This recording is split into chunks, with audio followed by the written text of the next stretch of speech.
My wife and I put up some of these ferns on our porch yesterday. Just adding a couple ferns makes a huge difference. And you don't have to plant anything, you just buy them and hang them up. That's the kind of gardening I like to do. Out here by the road we got a couple rose bushes and they bloom, let's see, these ones that are established, they bloom pink and they honestly look like crap. So my wife got this orangish,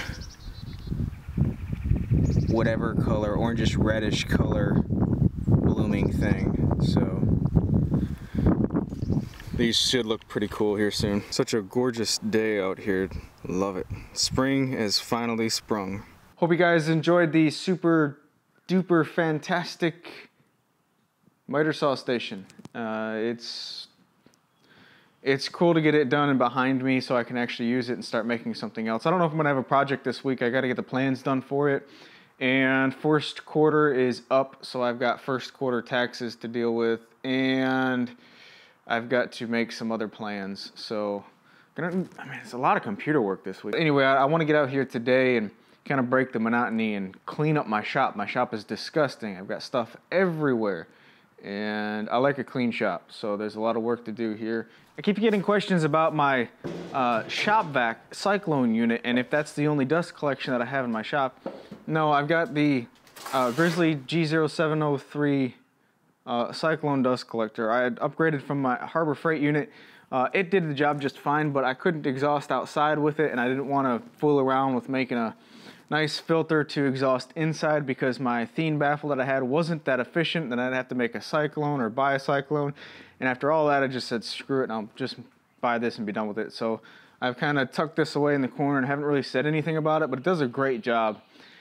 And the reason you don't do, you wouldn't want to use typically a shop vac and a cyclone unit for a table saw or a larger tool such as, you know, like a bandsaw or something that creates a lot of dust is I could be wrong on this, but if I'm not mistaken, a shop vac is a low volume, high pressure unit. So it removes dust right at a specific source.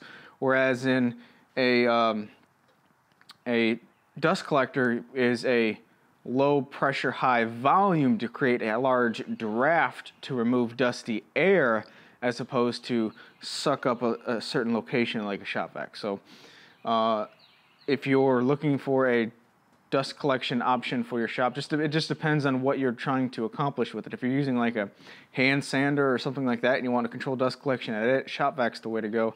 If you have larger tools, an actual dust collection unit is the way to go. Why did I make a couple large drawers? Well, because I have a large stuff to store, like my paper towels and boxes of screws that I buy in bulk. I buy my screws in bulk whenever I can because I know I'm going to use them.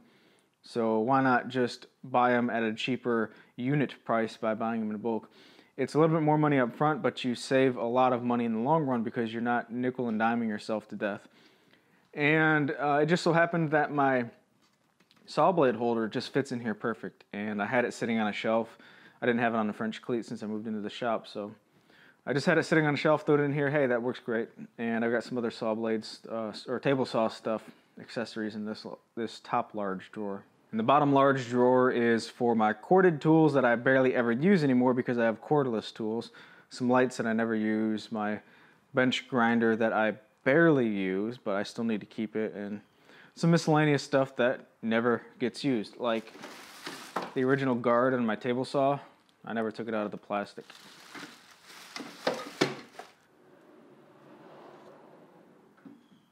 So this was obviously a huge project, and getting it down into 3 videos was actually kind of challenging. There's a lot of stuff that I did that I didn't put in the videos because it's just a lot of stuff. So if it's not obvious already, I put some oak trim on just these 3 edges that will see the most abuse. When you're putting material onto the miter saw station, this edge will receive a lot of abuse, and as you're putting tools into the bins up here, this edge will receive a lot of abuse. That's what I think anyway. And I didn't bother with covering up all of these edges because I'm not entirely concerned about the aesthetics of this miter saw station. Sure, it looks cool overall, but I'm not going to go into all the small little details. And there's pocket holes exposed right here. Someone kind of gave me hell for that, but I don't really care. The sight of a pocket hole doesn't offend me at all. And yeah, I went a little bit extra with the drawer pulls, but that's more of a cool factor, you know?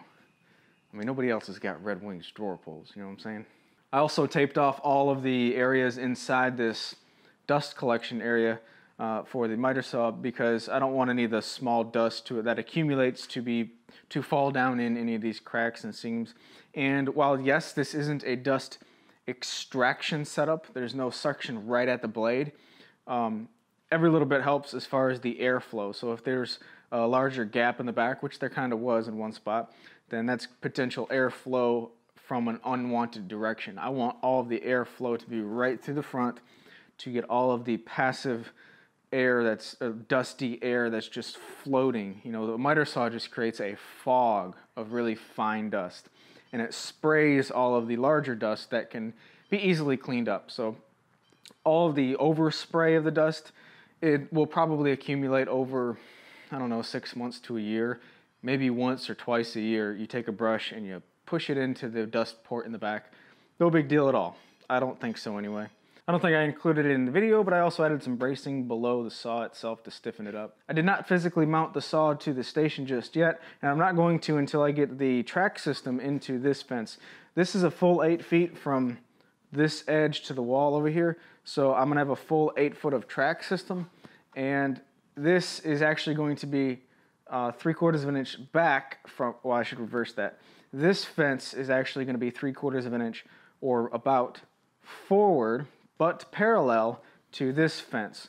And the reason being is if you're cutting any type of warped or crooked board or something that's got just a little bit of twist to it, and it prevents it, this fence prevents it from sitting parallel to this fence, then your cut's not going to be 90 degrees. So if this fence is offset to the backside and it allows some wiggle room for a slightly curved board, then I can use this fence to push the material up against to get an accurate 90-degree cut.